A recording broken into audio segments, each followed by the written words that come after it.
Hello, hello, hello. I like how it says you're now live, as if I was dead before. But that said, welcome to the show. So, Paul, JGH, you're the first two. A couple other people joining. I'll wait around for a little bit. Lots of interesting things going on. Lots of interesting things in the news. Let me see if I can find some news that I have. Let me ask you a question. I'm going to ask you guys a question for a second. Let's say someone says, Charlie, you say there's a cure. There's probably a lot of cures. But the thing is, you know what the best cure is? Just being immune. So something like, there's estimates now, something like 50 million Americans have been exposed to the virus, have gotten the infection. Most people are asymptomatic. It's starting to look like the actual infection fatality rate is around 0.02%. Who knows? I'm not going to talk too much about coronavirus, the actual virus.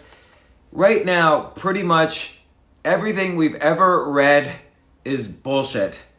Like, oh, lockdown, no lockdown. It's all been so political. Oh, the first are 140 million deaths.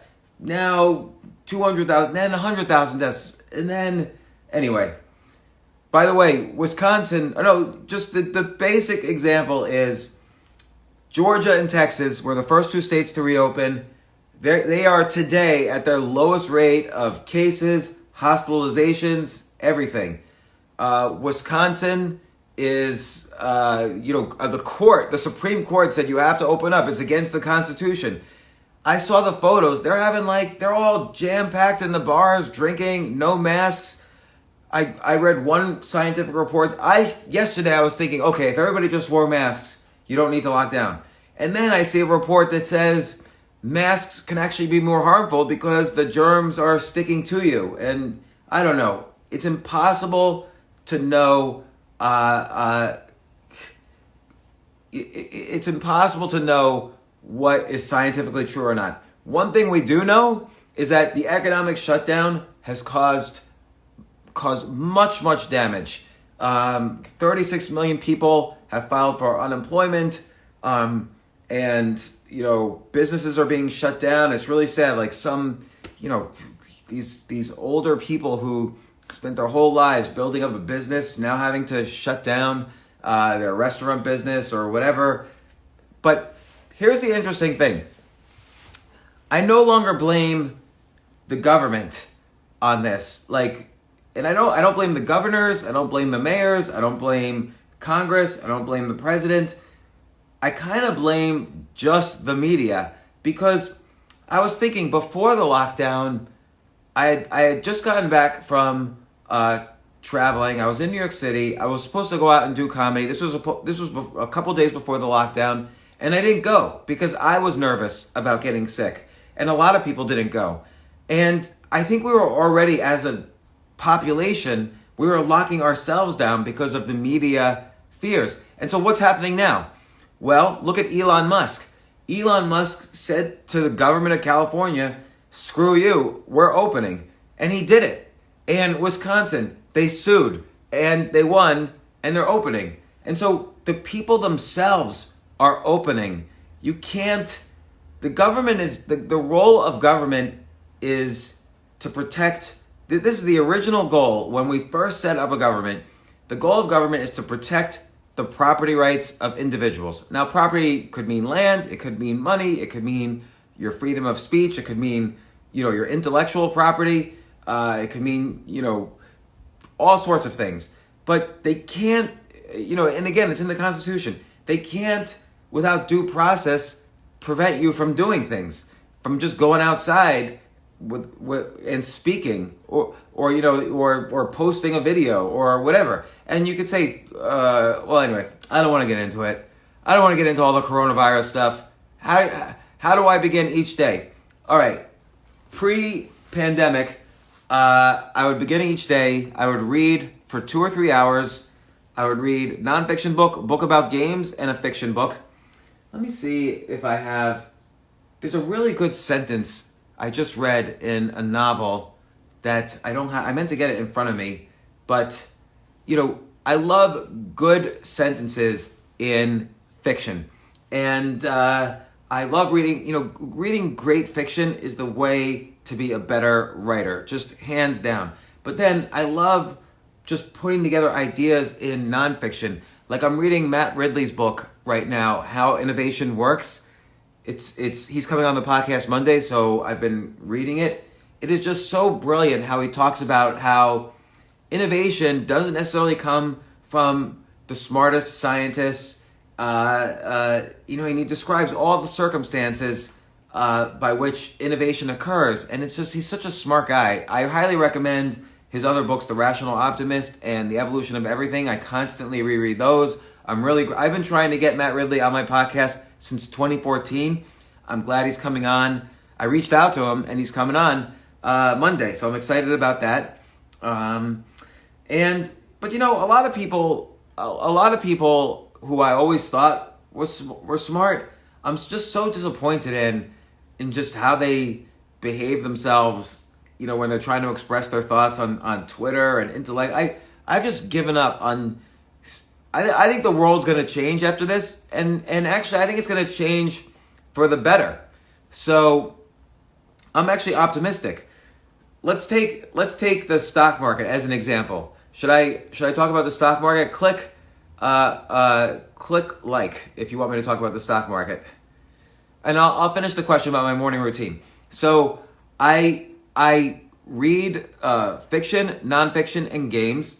With games, I do like to like a game like chess. I won't read about chess. I'll study problems. Like I'll go through a minimum of 10 to 20 chess problems a day, and sometimes I'll even repeat them just to make sure the patterns I get used to it in my head. But I do that every day, and I'll read nonfiction every day just to help. The way you generate ideas is you have to always be exposed to the outside world, to new ideas. And then, again, you combine them with things already going on in your head, and that's how you're creative, and that's how you have ideas. So, for instance, I've been playing around, and I've been serious. I want to do a Harlequin romance novel. I want to call it Quarantine Love, and I have the whole novel outlined just for the fun of it.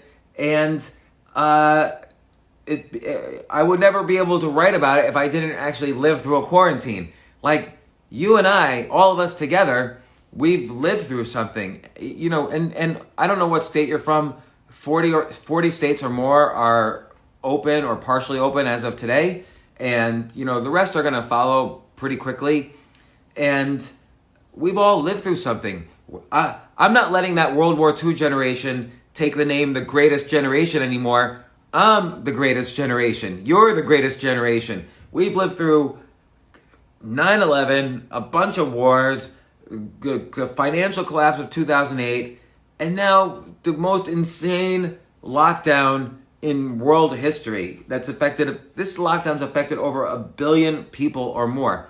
And so, okay, I always get off track. My morning routine is I read these books, and then I normally start writing. But now my wife Robin and I have been doing a show in the morning. I stream it on TikTok Live, and I might actually combine it with this show. But we'll see how it goes. I would like to combine it with this show where we go over all the morning news, give our own interpretation. We're not just repeating the news like some idiot anchor on any of these news channels. We actually give a real interpretation and think about things. Nobody thinks about things in the media. And believe me, I know because I've been all over the media. They're idiots. And I don't say that in a mean way. I think if they were in other jobs, they wouldn't be idiots. They would be smarter people. It's just that you've locked up these people in a newsroom and you force feed them panicky headlines and they repeat them mindlessly. And then the people, 90% of the people listen to them and think, oh my gosh, if the media is saying it, it must be true. There's 140 million deaths going to happen. So anyway, I've been doing that in the morning, and then I tried to write. So I heard great advice. This is in Tim Ferriss's book, Tools of the Titans, and I forgot who said it. If you think about something 3 times in a week, you need to write about it. Like, it's on your mind, you need to write about it. Even if you're just writing down the 10 ideas a day. Don't forget, every day you've got to write down 10 ideas a day. So I also do that every day. And so today, for instance, I was writing about benefits of the pandemic and the lockdown. Let me see if Jay has sent the IG thing. I think, and then when I'm writing, lately I've been writing on my book, and I just got back the latest batch of edits. So this weekend I'm gonna hopefully completely finish that for good. Once you hand in a book to a publisher, the publisher, this screen is so bright. Jay, how do I turn down the brightness on this screen? I don't like it so bright. I don't know how to do it. I'll figure it out later. So when you hand in a book to a publisher, they read it. So here's what happened. I handed the book in a few weeks ago. Hollis, the editor, who's a really great editor, she wrote back and she was honest. She said, look, the first half is great. The second half, you're kind of fizzling out. So she sent it back to me. I completely rewrote the second half. And I wrote probably 100 pages, not from scratch. I'd written about some of these ideas before, but I just rewrote things and had ideas and so on. But now I sent it back to her a week later. She has got her second set of edits, but this time she said, the book is great. It's just line edits, grammar. So I've got to go through that this weekend and then I will be done. But my morning routine is I try to write as much as possible. And then this is important. You need more brain power to write or to do something creative than to do business. So usually in the afternoon, when I'm not doing these IG Lives, like I was doing it for the past hour and I will do it after this IG Live, I return phone calls about business. So I have one investment that I made in a very valuable erectile dysfunction company that's going public. It was supposed to go public this week, so I want to find out why it didn't go public. So I'll probably call the CEO. I'm also involved in another company that I want to call back today. They do law enforcement stuff.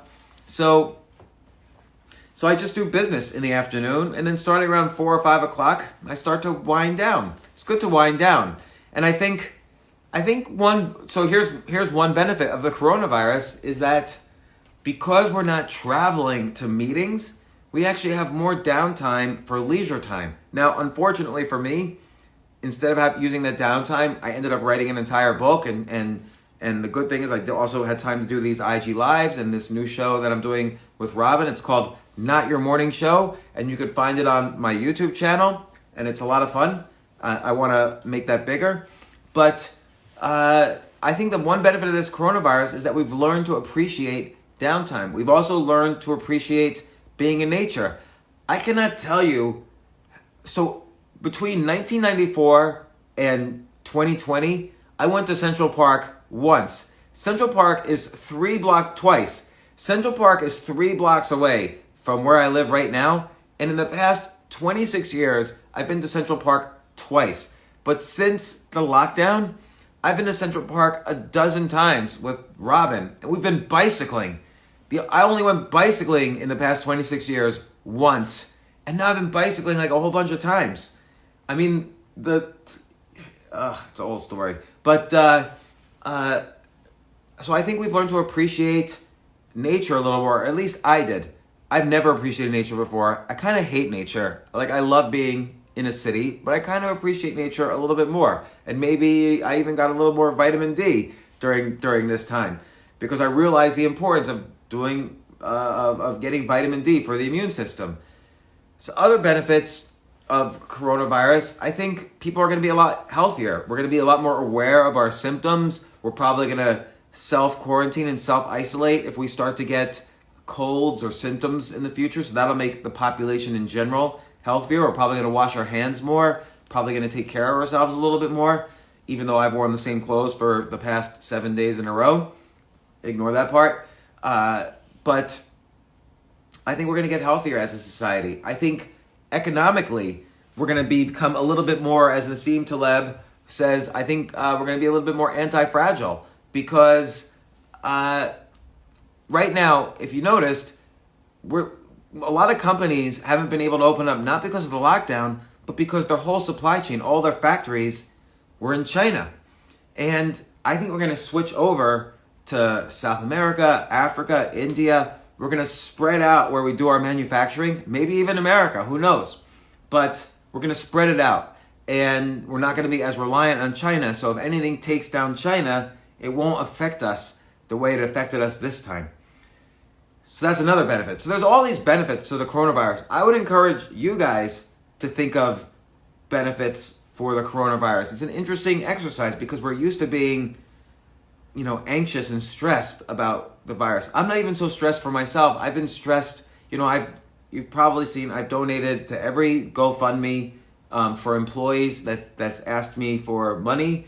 I've been really worried about all the restaurants and all the employees there. I know I own a local bar, and we've been taking care of our employees, and so I've been much more attuned to what's going on locally, and I think that's another benefit is that we're really in touch with what's going on in our community right now. And I never really gave a shit about my community before because I didn't even have a home. I lived in Airbnb, so I never cared. But now I do. So now I want to talk about the stock market for a quick second. We miss stand-up New York. I miss stand-up New York too. I miss doing comedy. I'm gonna have to change all my material. Like coronavirus. I used to joke about Iran, for instance. Iran, I don't even think Iran exists anymore. Like somehow we were about to do World War III with Iran. Somehow that just disappeared. And I don't even, did we have World War III with Iran? Like what happened? Suddenly it just became all coronavirus. Well, there was the impeachment in the middle. But after that it became all coronavirus. But I used to joke about all this stuff. None of that. That's like ancient history. That's like joking about the Roman Empire now. It doesn't even exist anymore. Now, it's more interesting to see just how wrong people are every single day about everything. I'll do a question or two. Anyone have a question? Jay, very funny. Iran disappeared because they ran. Jay, let me do the heavy lifting over here, okay? I appreciate the wordplay though. I'm trying to make you laugh occasionally, but going back and forth right now. I'm competing with Jacqueline Smith's. She's doing a Q&A on Twitter right now, and I didn't even realize she followed me or that I'm following her. But all right, stock market. I just really quickly want to talk about that. The stock market is gonna. And I know I've said this before, but I've been right before, so you should trust me. I wasn't interested. I've said this in the past few months that I wasn't interested in stocks because I felt there was too much uncertainty happening in the future. I still believe there's uncertainty, but I think now we know a lot more about what's happening in the economy. And I actually think the stock market, who knows if it's bottomed or not, but right now the stock market is a huge buy. And look, don't invest if you don't want to or if you get nervous or whatever. I don't think investing in the stock market is a great idea if you're the sort of person who gets nervous. Also, only invest a small portion of your assets in stocks and so on. But I'll tell you why the stock market is a huge buy. Huge. And it's for unfortunate reasons, actually. Well, two reasons. One is a good reason, one is a not so good reason. The good reason is that there is so much money being dropped into the system, and I've said this before. If you look at I don't want to get too much in the weeds, but if you look at something called M2, which is essentially the money supply, it's the amount of money people have in checks and cash and checking accounts and cash and so on. That money that is up huge right now because all these small businesses have more money than ever. I will tell you, Stand Up New York, the comedy club I own. This moment, we have more money than we ever had because of the PPP loan. Individuals will get paid out of these PPP loans. Individuals will get unemployment. Not everybody, that's the sad part, but a lot of tens of millions of individuals will get unemployment, got stimulus checks, will get money from the PPP loans, and so on. Even though the stimulus was just a bag of shit because it bailed out hotels and airlines and all these industries that would have been better off going bankrupt. And this next stimulus, do not bail out states. Please do not bail out states. States, why would we switch money from one criminal syndicate to another criminal syndicate? Like, states are just run by... New York State is the most corrupt state in the United States. I mean, it's just a well-known fact that the New York government's corrupt, New Jersey's corrupt, many states are corrupt. I don't like... It's bad enough I have to pay taxes to one corrupt criminal mafia organization. I don't want to have money in the stimulus go now to another criminal syndicate. It's not fair. Give money to, if you're going to do stimulus, give money to direct to people who are going to spend it. States don't spend it. Humans spend it. So, that said, the money supply is going up. The money supply eventually ends up, you can't fight the Fed. The money supply eventually, people spend it, and then they put it in the stock market. That's just the natural course of things. Now, the other reason why stocks are going to do well is that when you buy, people ask me all the time, how could the stock market do well if the economy is not doing well? The economy, we have 36 million people unemployed. The GDP is going to be down, 20, 30, 40% annualized. How could you invest in the stock market? Don't forget, when you buy shares in a company, you're not buying shares in the United States. You're not buying shares in the GDP. You're buying shares in large, well-financed companies that are on the stock market. That is very different from investing in the GDP, or it's different than investing. You're not investing in the unemployment line. You're investing in Starbucks. So, and this is the sad part. Let's say there's a Starbucks, and let's say there's 5 or 6 cafes, mom and pop cafes, up and down the street.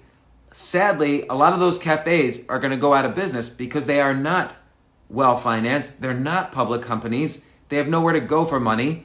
And that's it. They're gone. And that's sad. It's horrifying and it's sad. But public companies, Starbucks is not going to go out of business. Starbucks will get all the market share from all the local cafes that went out of business. Cheesecake Factory will get all the market share from all the, Peking Dynasty restaurants and the local strip malls that are going out of business. So the large public companies are actually going to do better because there's going to be so many small... This is the final domination, unfortunately, of all these Wall Street-backed companies. All these small businesses, there's going to be about 10 million small businesses guaranteed that will go out of business. That's my projection. And it's sad, but it's going to happen. And so the companies that remain are going to have actually better market share, and those are the companies that tend to be public. So I do expect, I don't know where the S&P is right now, 2,400. I do expect it's going to go back to 3,000, maybe by the end of the year, or faster, or maybe, give or take a month or two. But there's too much money in the system, and there's too many non-public companies going out of business. The public companies are going to rise up as a result. The stock market will do well. Stock market does well. Many people in the economy will do well. There's more money to finance new businesses. The unfortunate thing is there's going to be a good 10 to 15 million people semi-permanently unemployed, at least for the next year, 2 years, 3 years. I think it's about, even though the market's going to go back to all-time highs, I think it's going to be about 4 or 5 years until we feel like, things are back to normal. We're down to 5% unemployment, back to normal. And I think that's the sad part. But why am I saying 4 or 5 years? I don't like to guess on numbers like this. But you look at 9/11, it took about 2 years, 3 years. You look at the great financial crisis of 2008, 2009, it was about a good 4 years. It was 4 years before everybody felt like employment was normal again. Remember, unemployment was high for a long time after 2009. Unemployment was high for a long time after 9/11. Here's the other thing that happens.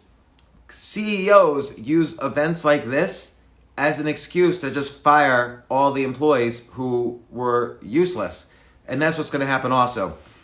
After 2009, every CEO I knew, I asked them, did you use this as an excuse to fire your useless employees? And they said yes, because look, I see people on the street.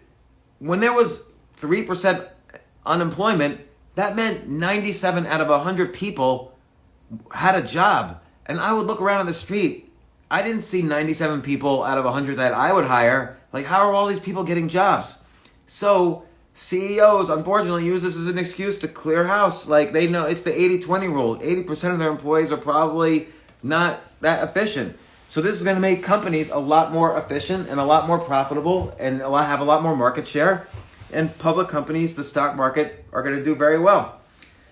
And then, you have to look at like some stocks that are bargains. Like, I'm not recommending this stock, but here's an example. There's a stock, a commercial real estate stock, no less. And I do think commercial real estate, by the way, is going to zero in general. But there's a commercial real estate stock that went from something like 9 to 2. And it's around 250 now. And I can't figure out why they went down. And by the way, I'm not recommending it, but I will mention it. It's called Postal Realty, PSTL. This is what they do. They own land that they rent to the U.S. Post Office. That is their only job, is to rent to the U.S. Post Office. And by the way, the U.S. Post Office got bailed out in the stimulus. So the U.S. Post Office is going to have no problem paying its rent forever. And, and even though I think the United States should sell the post office, it's unlikely they would ever do that. So this company, PSTL, is the stock symbol. They're probably fine. I mean, I have to do a little bit more research, and I'm doing some research on stocks now. Like, this is the time, if you're a stock investor, to do research. But I was looking at PSTL. I was looking at MEET, which does video dating apps. Of course, it's going to do good. I was looking at this WTHR.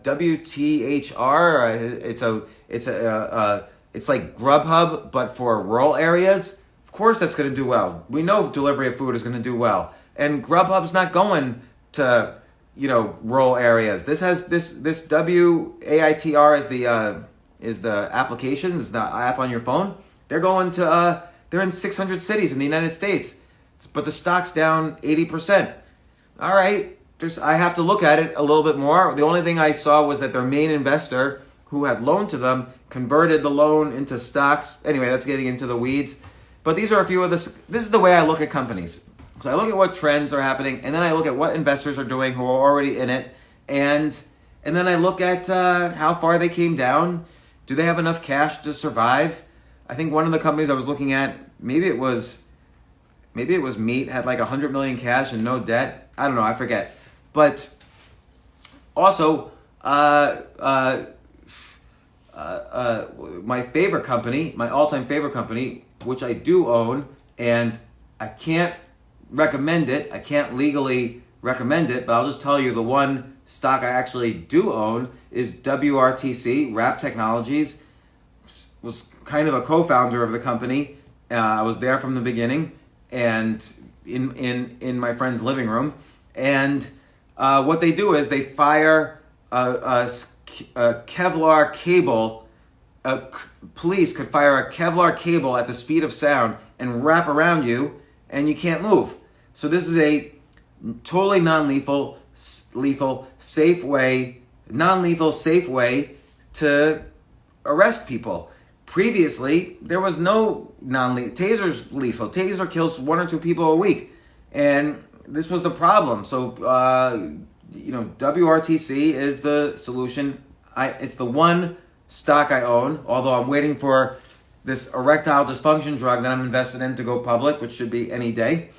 Anyway, I'm going to answer some questions. Any questions? Did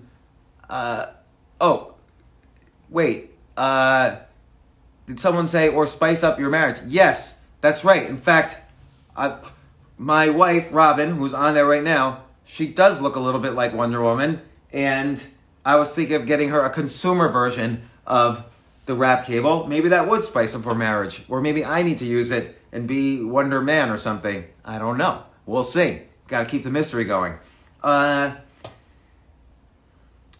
What's your best advice for reinventing yourself when you are stuck? that is a great question, which I like answering that question, because when you're feeling stuck, it's not like you need an idea, like, oh, here's an idea for a business you should start, and then suddenly you're excited and suddenly you'll do that business. We're all stuck right now, right? We haven't been getting sunlight. We've been indoors way too much. Think about human beings. For 200,000 years, we were outdoors 100% of the time. Now, for the past 9 weeks and 1 day, we've been indoors. We're not meant to be that way. So our brain, our neurochemicals all the neurochemicals for happiness start to shut down. You need morning light to start your day and get that dopamine in. So it's not, when you're feeling stuck, it's not about that you were fired. It's not about that you got divorced. It's not about that your income went down. It's not like you don't have ideas. I mean, it's all those things, but you have to start with the foundation. We have a physical body, we have an emotional body, we have a creative body, and we have a spiritual body. And I always like to picture that there's this imaginary, invisible blood that goes between the 4 bodies, and if any one of those bodies is not working, you'll have an attack that will make you feel stuck. So you have to build the foundation, and it shouldn't take so long, but you really need to build the foundation if you're feeling stuck. Physical health, eat, move, sleep. Emotional health, only say yes to people you love. Say no to the people and situations you don't love. That's really important. I can't even live with myself if I'm in a relationship with someone who is toxic. And that could be it could be anything from a marriage to a friendship to a business relationship to a professor-teacher, a student relationship to a mentor-mentee relationship, or vice versa. Emotional health is very important. Create your creative body. 10 ideas a day. You got to do it. That's the only way that I've found to consistently exercise my creativity muscle. And I've said it before. I don't want to bore people. If you write 10 ideas a day, and it has to be 10 at least, you will literally rewire your brain. You will not feel stuck anymore. You'll feel supercharged. And then spiritual health, all that means is if there's something you can't control, then don't try to control it. Like, for instance, for better or for worse, some people disagree with me. I've been against this lockdown from the beginning. And I've said it here. I've been against it. It's not a Democrat thing. It's not a Republican thing. It's more an economy thing. I didn't really understand what was happening. And now that I do understand more, I totally think I was right that no lockdown was necessary and that this was a giant media and political fiasco. It was almost to the point of criminal behavior. But I couldn't control it. I tried to control it. I literally wrote emails back and forth to one of the highest economic advisors in the United States. And that's all I could do. So I kind of gave up trying to control that. You can't try. I see people on Twitter every day so upset trying to control things they can't control, or on Facebook or whatever. Sometimes bad things are going to happen and you just have to let them happen, but make sure you're okay. And the way you make sure you're okay is the physical, emotional, creative, spiritual. So that's how you get out of being stuck. That's the first step of reinventing yourself. And then you start to ask questions and you start to build these idea lists. Like you ask a question like, well, if I had infinite amount of money, what would I do today? Or if I had, if I could be talented at anything in the world, let's say I was super talented at anything in the world, what talent would I choose? Or what did I love doing when I was 12 years old, and how has it aged? Like I talked about Matt Berry the other day, he loved sports when he was 12. And now he's not an athlete, but he's the fantasy sports anchor for ESPN, so it aged with him. Look at your Instagram. What do you take photos of? I take photos of books. I take photos of the people on my podcast. I take photos of all the things that I love doing. So, look, that's a good hint about how you can reinvent yourself. But the key, the foundation is you always have to have the foundation. What were your 10 ideas today? What are your 10 ideas tomorrow? What were your 10 ideas last week? Not to keep track of them, but just to keep track of yourself that you're doing them. So, hold on. I'm going to look at another question. Oh, I love this question. how can the media be held accountable? Hold on one second. Hold on. I'm just getting something. I just want to show off my new lab. My newest possession is my lab coat, because now I'm a medical detective at crowdmed.com, and I'm a medical detective with a rank of 6. I have to move up to a rank of 3 before I'm equal to doctors. But trust me, I will be. Without taking a single medical course, I'm going to be Dr. Altucher at some point on CrowdMed. And hopefully, everything that used to be degrees, I think are going to eventually be undegreed. And someone once asked me, oh, would you rather have brain surgery from someone who doesn't have a degree? Or would you rather have brain surgery from someone who went to Harvard Medical School? And I thought that was like the dumbest question. And I said, I'd rather have brain surgery from someone who's done a lot of brain surgeries. Like, what if they went to Harvard Medical School for plastic surgery? I don't want to have brain surgery from that person. And I know plenty of people, I was one of them, who studied computer science in college and then didn't know the first thing about computers when they had a real job. So I'm not so sure what a medical degree gets you, but I'm going to find out, because I'm going to start I've already diagnosed 2 cases on CrowdMed, neither of them correctly, but I'm getting better, so we'll see. And then you have to get that waiter's pad to write down 10 ideas a day. And once cafes open up again, I can't wait. I'm gonna go day 1. I'm gonna go to my favorite cafe. I'm gonna get a cup of coffee. I'm gonna get some carb-loaded bagel or whatever, and write 10 ideas a day down. And whatever, I don't care anymore about so many things. That's the other benefit of coronavirus. Like, I literally don't care about, I got disappointed in some people that I used to respect. I got disappointed in, myself too. Sometimes I felt like I needed certain types of validation, which I don't need. And life is short, and you want to enjoy it. And I'm 52, so maybe, let's say the average age is 75. Maybe I just have 23 more Thanksgivings left to spend with my children. So you have to really kind of each day, you can't take the day for granted. You only have that so many more of those days. So anyway, that's a little cliche-ish. Have I bet on predicted.com or predicted.org who will be the Democratic nominee? Yes. So predicted.org, if you're new to these IG Lives, that's what's called a prediction market. You could bet money on real world events, and predicted.org is mostly about political events. So there is a market for who will be the Democratic nominee. And I have bet that here's my one bet. I have bet that it will not be Joe Biden. So I'm getting 4-1 odds that it will not be Joe Biden. And you could say Joe Biden is a lock, but look, I just yesterday I watched a video of Joe Biden in the debates, and then I watched a video of Joe Biden, and I thought Joe Biden was fine in the debates. Like, of course, he had occasional gaffe or whatever, but he didn't really make any big mistakes in the debates. But I watched him yesterday at this quote-unquote virtual town hall with a bunch of governors, Governor Whitmer of Michigan and a couple other governors. Man, I felt bad for him. Like, he said there was 85,000 lives lost, millions of... Oh, no, sorry. He said there was 85... I can't even say what he said. He said there was 85,000 jobs lost and millions of lives lost. Like, he just was messing everything up.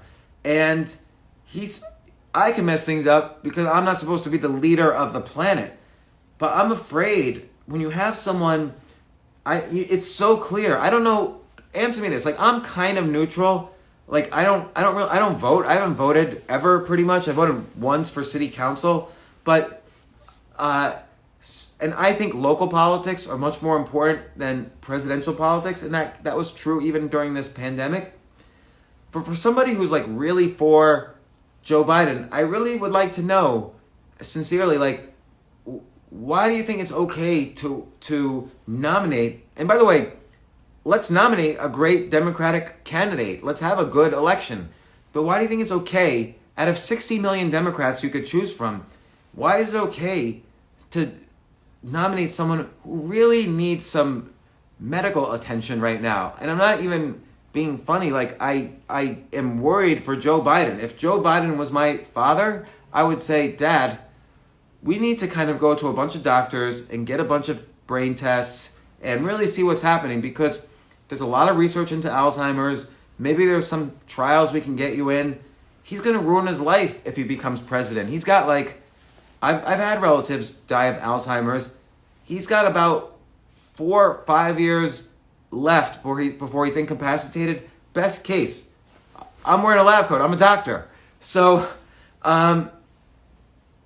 anyway, I'm not a doctor, but why should we nominate Biden? And then not only that, he's got these, I haven't read them really, so I don't know what I'm talking about, but he's got these sexual allegations against him. And yeah, Trump does too. But everybody complained about that. Why can't we nominate a good nominee? You know, the Americans should have the best two choices. I miss 2012. And I've said this before also, but 2012, we had Obama versus Mitt Romney. Doesn't care what you think. It doesn't matter what you think about either person's policies. They were both like regular, normal human beings. They were both smart guys. I agreed with some issues from Obama. I agree with some issues from Mitt Romney. It was a real discussion in the country. What happened? We were so polite in 2012. And now it's like, I got a senile person, and then you got this pandemic, and whatever you want to say about Trump, some people say this, some people say that. I don't think he's as bad as people think, and I'm sure I don't think he's as good as other people think, but I do think it's sad what's happening with Biden. So I have bet that, oh, by the way, if you haven't checked out Eric Weinstein's podcast, The Portal, check it out, or my podcast with Eric. Eric, how's it going? Good to see you. And I'm going to continue answering questions. By the way, I've given now 2 or 3 book challenges during this time. If you finish a book, I want to do one of these book challenges, and I don't care if you did it in 30 days. That was just a deadline. But I've given 2 significant book challenges. I've seen at least one person who's finished. So Brandon Lemon, if you're on here, say hello. But Brandon Lemon, last name Lemon, first name Brandon, he wrote a book called The Stoic Salesman. He wrote it in 30 days off of my challenge. He basically took old theories and applied them to something he was excited about, which he works in sales. So he wrote The Stoicism of Sales, The Stoic Salesman, and did in 30 days. I'm going to have him on my podcast to talk about his process. So if you've written a book, based on one of these book challenges, let Jay know, and Will, and Victoria, you're doing it. Like, don't worry about the 30 days. Do it in 40 days. Don't do it in 90. So do it in 30 if you can. And again, well, you can go back on the IG Lives and see what it was. So let's see. And okay, and you asked, would you prefer us to watch these IG Lives or finish the book challenge? I kind of want you to do both, because you've been home all day every day, and I know everybody's working from home, and people are busier than ever, but there is time to do things. And if you're going to get started as a writer, the first thing you have to think of as a writer is that you have to carve out time for your normal daily activities. It's not like your boss is ever going to say, hey, Denise, I understand you're writing a Harlequin romance. You could take an hour a day off from work to do it. No, writers, when they start off, 100% of the time, they have to fit it in while they're doing their normal activities. So I even wrote this last book while I had other things to do. A book is always it's not like you have other, when you're writing a book, it's not like you're always writing a book. You're writing your one book, and you have to carve out time for it. So listen to these IG Lives and get more book challenges. I will have more book challenges next week. At what time do I usually wake up? Between 5:30 and 6. How do you divide an idea small enough to do an experiment to prove the concept? Very good question. So you can divide any idea up as small as possible. So for instance, when I wanted to make this app, this mobile app, the Going Steady app that two people could use if they were quote unquote going steady. There's a lot of, what I ended up doing was I ended up posting it on freelancer.com. A bunch of programmers auctioned to do the app for me, and then I asked basic questions about programming for the Apple phone, the iPhone, programming for Android, and that was an easy way for me to experiment to see if this is even possible. Or let's say I want to know if a book, let's say I want to write a book called The Power of Ask. So it's a book about how to ask people favors. So I have a really hard time asking people for things. So let's say I wanted to write a book about the power of ask and tell my own story about asking people for favors. Maybe the first thing I would do is I would put up a Facebook ad or a bunch of Facebook ads for hey, buy the power of ask right now and learn how to ask whatever you want or whatever. I would try a bunch of different ads, and then I would put up ads for something like buy an iPhone for $300. Then I would compare how many people clicked on each ad. If more people clicked on, hey, I really want to figure out the power of ask, then I know that that's probably a good book to write. Or if I write an article called The Power of Ask, and if it gets more engagement than my usual articles, I know that this might be interesting as a book. So that's a simple experiment. If you give me a specific business idea or industry you want to test, what if I want to design a new kind of car? Okay, I'll draw the car. I'll have a professional take my drawing and make it beautiful. And again, win a lottery to buy this car, or I'll put it on Kickstarter. Here's the car I'm developing. Do you want to fund it? That's a good way. If your Kickstarter succeeds, that's a good experiment to see if that car design is good. But no matter what, the important point is, whatever you're trying, always experiment. Test, experiment as much as possible. Do you know, actually for I'm not sure if it was the electric light, I think it was for the storage battery, Thomas Edison famously did 10,000 experiments. He did 50,000 experiments, not 10,000. And experimenting is the only way to get better at anything. You can't, look at, do you know who Dick Fosbury is? So Dick Fosbury in the 1960s was a tall guy, and he wanted to be in the Olympics for the high jump. And everybody back then, in the high jump, you have to jump over a bar. So everybody would run and then lift their legs up and get the legs over the bar. So Dick Fosbury couldn't do it. His legs were long, so he couldn't make it over the bar. Even though he was a high jumper, he couldn't make it over the bar. So he flipped backwards, and everybody, are you insane? His coaches wouldn't let him do it. He would flip head first over the bar instead of legs first over the bar. And he flipped his back going over the bar rather than his front. And so they call that the Fosbury flip. Guess what? He broke every world record, and he won the gold medal in the Olympics in 1968. So only through experimenting, not only do you get better, but the world gets better. Like the information in the world gets better.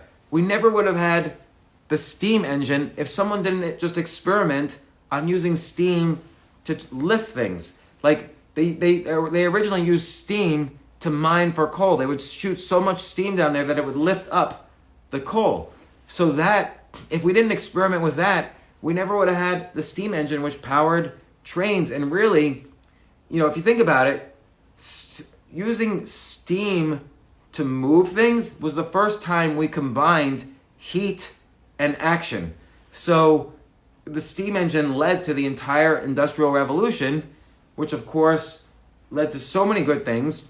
A lot of times people complain about capitalism and the Industrial Revolution and so on, but James Watt, who invented the steam engine, by the way, many people invented the steam engine at the same time, but it's one of those stories, but he fought for his patent. He was a pure capitalist. So he developed a better and better steam engine because he wanted to make a shitload of money. That's why he did it. He was not a he was not a charitable person. He was not a philanthropist. He developed the steam engine to make money. Thomas Edison developed the electric light bulb to make money. He was not a charitable guy. He was a nasty guy. He wanted to make money, but the steam engine, again, that led to eventually it led to the end of slavery. Now you can say the Civil War ended slavery. That's true, but the steam engine led to a bunch of technologies which revolutionized farming, and the South actually no longer needed slaves. And yes, the Civil War was the actual thing that ended slavery, but England had ended slavery in 1831. The U.S., the North had ended slavery. The South was we can hope, was going to end it. Again, we don't know. But the need for slaves ended, and there never was a need for slaves, I should be clear. But Southerners who were farming suddenly had all this equipment to revolutionize farming, and slavery would have ended sooner or later. Unfortunately, it didn't end until a war happened, which was awful. But capitalism and innovation and industries are all surprises by definition. It was a surprise, and he was ridiculed. Oh, you can make an engine out of steam? He was ridiculed. Everybody is ridiculed right before they come up with the biggest invention ever, and that really changed society. And then you look at systems that don't have capitalism, like the old Soviet Union or China. How many people died of starvation in China in the 60s and 70s? About 60 million people. About 40 or 50 million people died in the Soviet Union from Stalinism. So, capitalism may have problems, but and it does have problems, but it's the best thing we've got. So I'm sticking with it. Let's see. What private businesses would I buy? All right. Well, I was just looking on flippa.com today. Let me see. I'll just see if there's questions. Oh no, I don't want to touch it too much. I'll knock it over like I did the other day. I was just looking at a private business today, and I'll tell you which one. If you go to flippa.com, I'm going to search Flippa in my email. Hold on. I get 3 listings a day. Oh, here was like, there was like this, I don't know, I forget. But I saw this company on Flippa that had about $10,000 a year in profit, and it was selling for $15,000. And I thought that's pretty cheap. So that's the kind of business I would buy. I would look for an e-commerce. If you were going to buy a business, I would look for either something like an e-commerce business on empireflippers.com or flippa.com, Flippa. In fact, the CEO of Flippa, I reached out to him after talking about it here. He's going to come on my podcast. If you have any questions for him, I'll ask them. But they list websites that are for sale, like e-commerce sites. This one e-commerce site has, I wouldn't buy for more than 2 times earnings. So if an e-commerce site makes $20,000 a year, I wouldn't pay more than $40,000. And I would also do due diligence, make sure that revenues have been going up and make sure they did not go down during this pandemic. Make sure that none of the relationships depend on the owner. And then I would try to get seller financing. I would go to the owner and I would say, I'll pay the price you want, but let me pay it over time so that I make sure that your customers don't go away and that there's nothing wrong with the business. Of course, he's going to say yes. And if he doesn't, then I just move on to the next one. There's hundreds and hundreds of businesses for sale. And that's how I would go about buying a business. And by the way, what I think is a legit good business idea is not to buy one business in this fashion, but buy 50 businesses, combine them together. So now you have millions of revenues and maybe huge profits. And now you could sell to a big public company for a very inflated price because the public markets tend to pay more than individuals pay. So once you're big enough to be public or acquired by a public company, you can get more money than all the amounts added together that you paid. So it's a good business model. The old company, I don't know if it's still around, Demand Media, actually the founder of that lives in this building, but Demand Media was built that way. They bought a bunch of e-commerce sites in the 00s, and he went public, and I don't know, he probably made a lot of money. Do I make a to-do list? No. And the reason I don't make a to-do list is because at any given moment, I know what I have to do. I can't do two things at the same time. I can't write on my book while I'm doing this IG live. So at 2 o'clock, I didn't need to look at my to-do list. I said, oh, now's the time for my IG live. So I do it. And now after this, I'll have free time. And so that's a good time for me to return calls. And I don't need to make a list of who to, if I can't remember whose phone call I have to return, then they weren't worth it. I'm going to make the calls first where I have high stakes situations happening. Like I'm an investor, I want to see what's going on, or a friend of mine needs help, I'm going to see what's going on. So you never really need to, at any given point, you don't need a to-do list for the day, you just need a to-do item for the moment. And you always know at any given point what's the most important thing for you to do. So let me go to the questions again. Do you think it's a good idea to invest in movie theaters? Ugh. I kind of think no. And here's why. I don't even think the movie studios want movie theaters to reopen. You look at Universal, they had that movie Trolls 2, the sequel to Trolls. By the way, I never even heard of the movie Trolls. But then Trolls 2 came out a few weeks ago, and of course they couldn't go into the movie theaters because all the movie theaters were closed. So they went straight to Netflix, straight to Amazon, straight to YouTube, whatever. They made $80 million, and they, by the way, they keep 80% of the revenues. With movie theaters, it's only 50-50. So Trolls 2, which was the sequel of another shitty movie that I never heard of, did better than that movie and didn't go to movie theaters, so they made more profits. So, I don't know. I don't think I would invest in a movie theater. And with restaurants, I describe my idea, you should set up 20 restaurants using a cloud kitchen or a commissary kitchen. Set up 20 restaurants. And a restaurant, you have to remember, a restaurant is not a physical place. A restaurant is a menu. Because now restaurants are going to be virtual. There's going to be more delivery. So, I think what I'm going to do is, I want to challenge Wolfgang Puck to a contest. We're not going to say it's Wolfgang's or anything. He's going to have his menu. I'm going to have my menu. We're going to upload them to Uber Eats. He doesn't know this yet, but I'm going to publicly challenge him. And we'll see who gets more deliveries on Uber Eats. That's all. And if I lose, I lose, but that's a fun experiment, right? Any new book recommendations? Yes, actually. But they're both books that I'm reading for podcasts.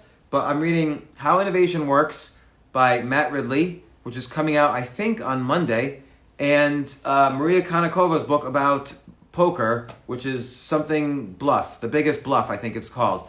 And it's both excellent, and I highly recommend. If you want a good novel, which I think is good to teach people how to write well, get Hollywood by Charles Bukowski. I really love the first sentence of Hollywood, and I would read it if I had it in front of me, but I'll read it Monday. Let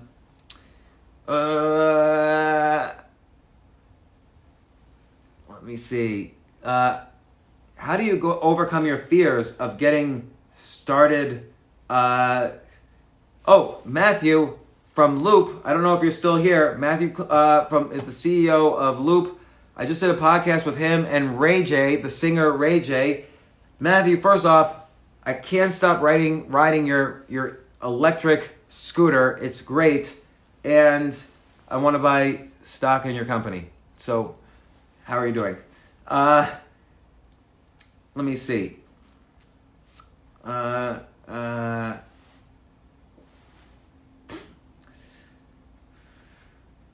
have ideas, but I lack on the execution part. What should I do? Great question. Because everybody always say, oh, ideas are a dime a dozen. Execution is everything. Again, untrue. Execution ideas are a subset of ideas. If you're not good at coming up with ideas, you won't be good at coming up with execution ideas. Some people execute really well. Some people don't execute well. These people make a ton of money. These people don't make any money. So execution ideas are really important. So you have to write down 10 execution ideas And you also have to understand the concept of how can I experiment? Even before, like there's this whole concept, the minimum viable product, like you should make it and then see if it sells. But I don't even believe in that. Make an experiment way